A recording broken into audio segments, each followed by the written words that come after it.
What's good, everybody? BoxingFirstVlog, we back in the building. Hit you with another 1-2. Came to talk to you about undisputed junior middleweight champ of the world. We got it going down July 17th. Jermell Charlo, Brian Castano. This one has the boxing world divided in my estimation. Looking around, taking a peek before I decided to jump in and shoot my spiel on this upcoming contest. I've seen it divided. A lot of casuals going for Mel, people talking knockout late, 10th, 11th round on the casual side. But to be honest, the hardcores are really giving Castano that fighter's chance to pull an upset. It just seems like, to me, listening and paying attention to my team, and good work by them on the live the other day. I heard my young guy Shane saying volume and pressure and just not believing that Mel would have the ability to have a footwork to avoid a lot of that. So just a lot of the hardcores, like I said, that being an example of a hardcore. Shane, the VP, you guys know who he is. Follow him on Instagram at I_Shane1.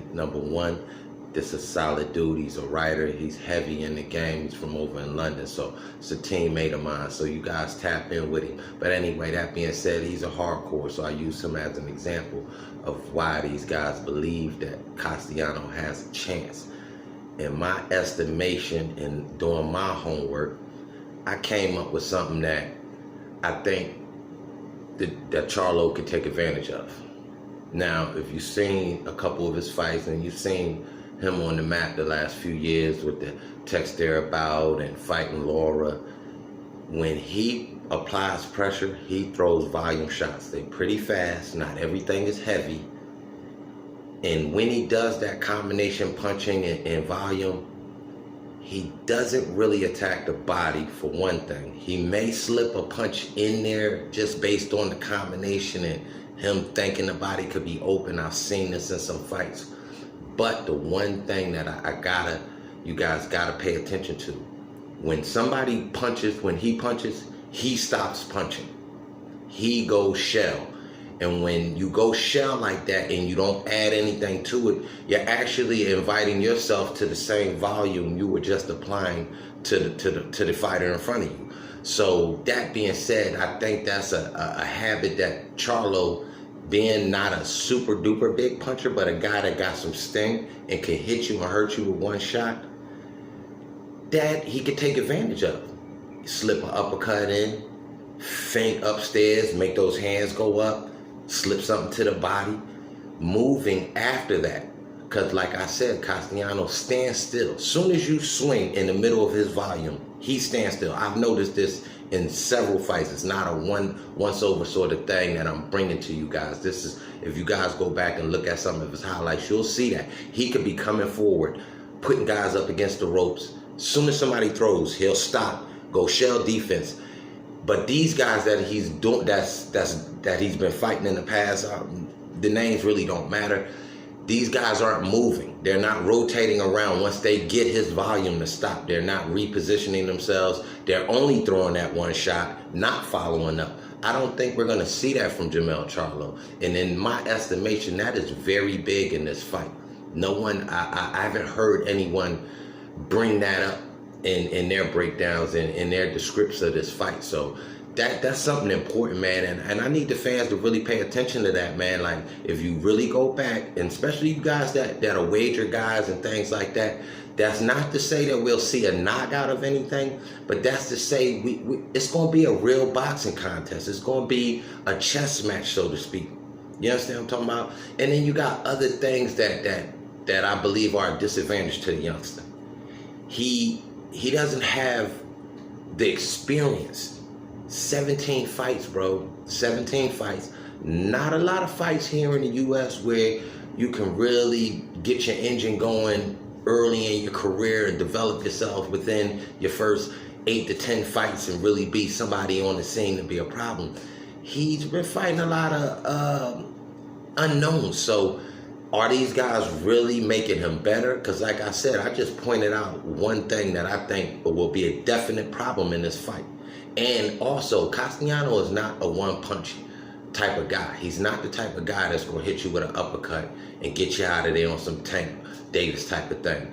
Charlo, on the flip side, does have that ability. We've seen that out of him. Secondly, I wanted to bring up was that Castano does not move well going to his right. Meaning, you fight orthodox. If you got to go back this way for some reason, it's not a good thing. So if Charlo can get his pivot once Castano is still and somehow slip to his left and throw a left hook or something like that, left hook to the body, I believe Castano is wide open for those shots because he does not move well going to the right. I've seen his training videos. I've seen a few of his fights. Like I said, I analyzed this dude, man. I'm not thinking these hardcores have done the homework that they should. He is a great pressure applier when it comes to straightforward type of motion. He can get to you, and a lot of his fights, these guys have allowed the ring to be cut off. You're dealing with a veteran. You're dealing with a 4-belt holding champion that knows better than to get pinned on the ropes and not use his feet to get out of there, not push off to get out of there, not tie up, not do these veteran type of things to kill the momentum of his opponent. So this fight, man, cannot be overlooked with some of the points that I made in this video. That being said, you got to know which way I'm leaning. I'm not saying KO, but I definitely believe Charlo will have his hand raised. He will make history. I just hope, let's talk about Charlo. Now, that being said, let's talk about Charlo. I just hope that he's focused because he's been doing a lot of outside the ring things during the come up to this fight, and I can't agree with everything I've heard him say. I'm a fan of his inside the ring. He's lost some stripes and some brownie points with me outside the ring, because when you talk about making history and you bring up people like Floyd not being able to do these things, you tell me your concentration level is somewhere else, and it may not be on the guy in front of you, which I hope it is. You know, you jumped in when Deontay Wilder was doing his thing to build up his upcoming fight, or which got canceled, but you know, jumping in live and saying his 1-2 on that situation, still not being, I guess, for us public media type of people, super tight with your brother who is a twin, who is also a champion. I mean, I guess these guys are still supporting each other, but I'm on the gram, I'm in the social media. I don't feel that twinship love going on. So a lot of the things outside the ring, I hope don't affect him in this fight.